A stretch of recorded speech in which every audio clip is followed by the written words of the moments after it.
What's the magic word? Say the magic word. The magic word is, hurry, hurry, fast. No, that's not the magic word. Don't you know what the magic word is? The magic word is, what's the magic word? Please. What is it? Please. The magic word is, what are you waiting for? No! They just told you what the magic word was. What's the magic word? Please. Please.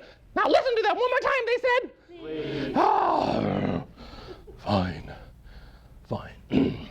I need some help. Please. Good job. Said, I don't know. So I did. I wrote a book called Daddy Teller, which is how to be a hero to your kids and teach them what's really important by telling them one simple story at a time. And every radio host I talk to goes, oh, that's the longest title. And so we put together a book called Daddy Teller. And I want to talk to you today about storytelling with your children. And I want to talk to you about storytelling without the book. I want to talk to you about storytelling. When you pick up a book and you read it to your children, you are doing a very important thing. But you are doing one piece of exploring what the power of story is. Oh, please, okay. And with that, the mouse went to the bottom of the net and he began to nibble on the net. Nibble, nibble, nibble, nibble, nibble, nibble, nibble, nibble, nibble, nibble, nibble, nibble, nibble with me. Go. Nibble, nibble, nibble, nibble. You use those hands, it won't hurt you. Nibble, nibble, nibble, nibble, nibble, nibble, nibble, nibble, nibble, and whoomp! The lion fell right out of the net. And what we know is, and especially dads, we wrote the book primarily for dads. You'll also notice it's a really thin book. See, and I mean this respectfully, my brothers, okay? See, my youngest brother is, I think he's 26. I think he just turned that. He has a 6-year-old daughter. And he's not big on reading. And so as Christmas gifts last year, they all got a copy of my book. Thank you.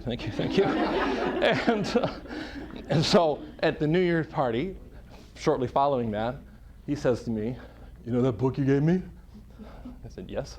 He says, I read it.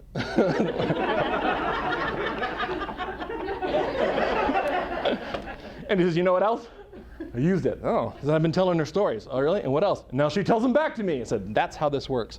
See, when somebody gives you some help, when somebody gives you some assistance, some aid, what are you supposed to say? Count yourself lucky? No! It's not the word. When somebody gives you assistance and you say, please, then you say, thank you. See, listen, they know this already, okay? They've been trained, okay? We know that dads in particular miss out on a lot of what's happening in their children's lives. We know that 47% of dads, which actually has changed, the figure's gotten better, that 47% of dads don't engage with their children through story, through bedtime rituals. She was just talking this morning about rituals, right? That dads that pass that off. Now, we do that for a lot of reasons. Nothing in this workshop is about guilt. We're busy. Women are busy, the men are busy. It's okay. But we know that parents miss that, and that the average dad connects with their children for less than 30 minutes a day. Less than 30 minutes a day. While most kids, these kids who are in this school right now, are we K-8 here? Yeah. K-8 here? Okay. In this school, have more than 4 hours a day of unsupervised media. 4 hours a day of unsupervised media. And as dads, we're not connecting. As mothers, we're doing a little bit better, but even with that, because we let all this other stuff take over our lives, right? So we know they're not connected. Some references for 12 free training videos that you can get off of my site. You don't have to register, you don't have to tell me your name, you just go see them, okay? So I'll give you that reference from there. This is kind of an interactive workshop, and I know sometimes you come to workshops, it's like, oh, please don't make me talk to anybody. I just want you to know, we're all in this together, okay? So we're parents, we're staff, it's okay. Nobody in this room will bite you. So what I'm going to ask you to do is I want you to kind of clump up in about 4 or 5 people in a little group somehow. Can you kind of make that happen?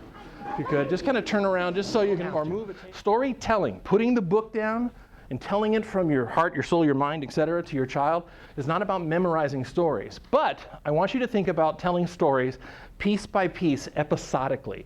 In the book, we call it brick and mortar. How do you put a wall together? You don't just go, wall!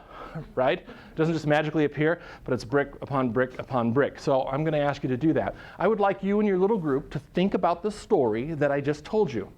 The mouse, the lion, all the way through. And break it into the parts. What happens first? What happens second, third, all the way through? And if you would just have someone at your table, or all of you can do it, make a quick outline of that story. Talk about the story, what happens first, what happens second, what happens third, etc. Just work on that real quickly together, okay? Go ahead.